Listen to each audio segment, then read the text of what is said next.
Hello à tous, j'espère que vous allez bien avec ce beau soleil.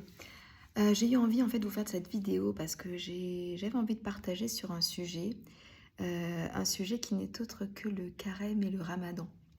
Je trouve que c'est un sujet qui est d'actualité et en fait on voit beaucoup de vidéos, beaucoup de photos, beaucoup de publications de familles, de personnes qui partagent comment se déroule le ramadan, comment se déroule le carême.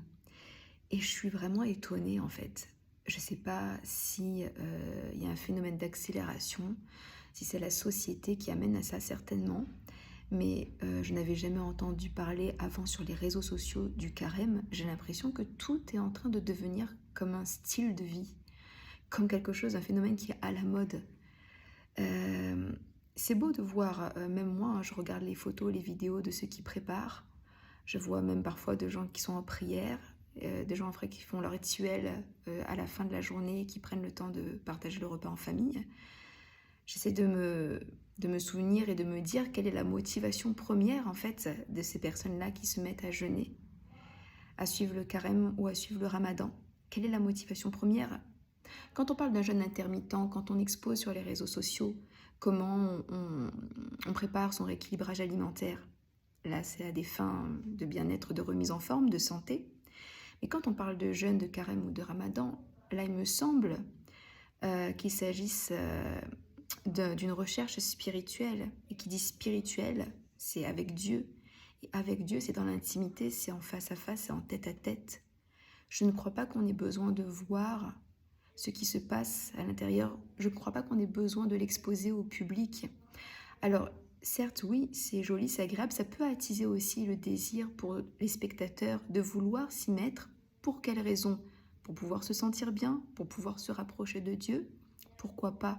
Mais je voudrais juste attirer votre attention et juste une petite mise en garde sur il ne faudrait pas glisser dans le lifestyle, basculer dans le style de vie, parce que si c'est le style de vie, ça relève vraiment d'une hygiène de vie, d'un bien-être, se sentir bien, mais quelle est la relation première, quelle est la motivation première?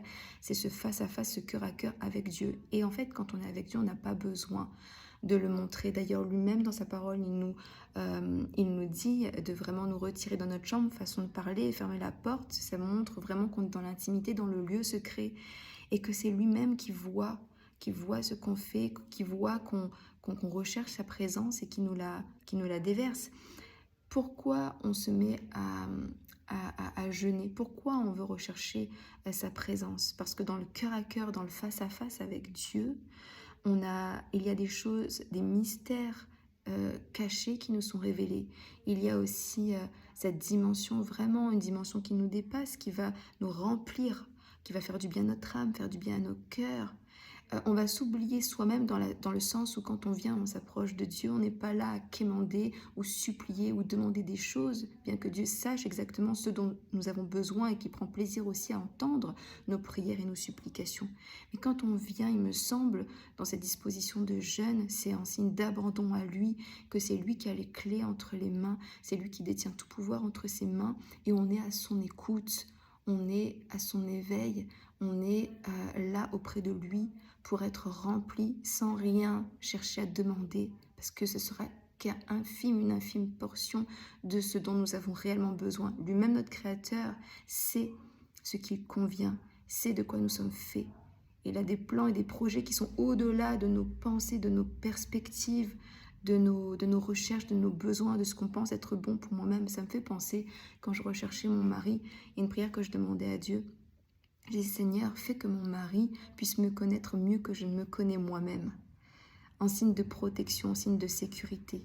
Parfois, on pense que ce vers quoi on va se tourner, vers se diriger, c'est le besoin exact. Mais il y a des choses cachées, il y a des choses que Dieu seul sait. Et donc, voilà, c'est vraiment dans cette perspective-là que je voudrais nous inviter tous à nous rappeler de quelle est la motivation. Je sais qu'il y a des jeunes personnes ou même un public, quel que soit leur âge, qui sont attirés par tout ce qui est jeune, mené par la religion musulmane ou chrétienne à travers le carême ou à travers le ramadan.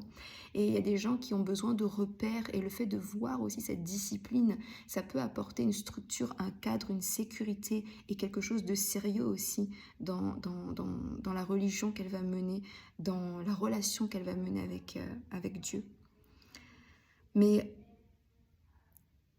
voilà, juste faisons attention à ne pas de faire de cette motivation spirituelle quelque chose qui devienne comme un phénomène de mode, sans oublier vraiment l'importance et la réelle motivation de cœur qui doit nous animer, celle de s'oublier soi-même, de se retirer dans le lieu secret et de chercher l'approbation de Dieu, de chercher surtout à tisser notre relation, de chercher à le connaître et de le laisser nous transformer.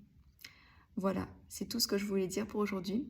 Je souhaite un bon ramadan, un bon carême à tous ceux qui se mettront à, à rechercher la présence de Dieu et qu'il se révèle à vous, à chacun d'entre nous, chaque jour de notre vie. Be blessed.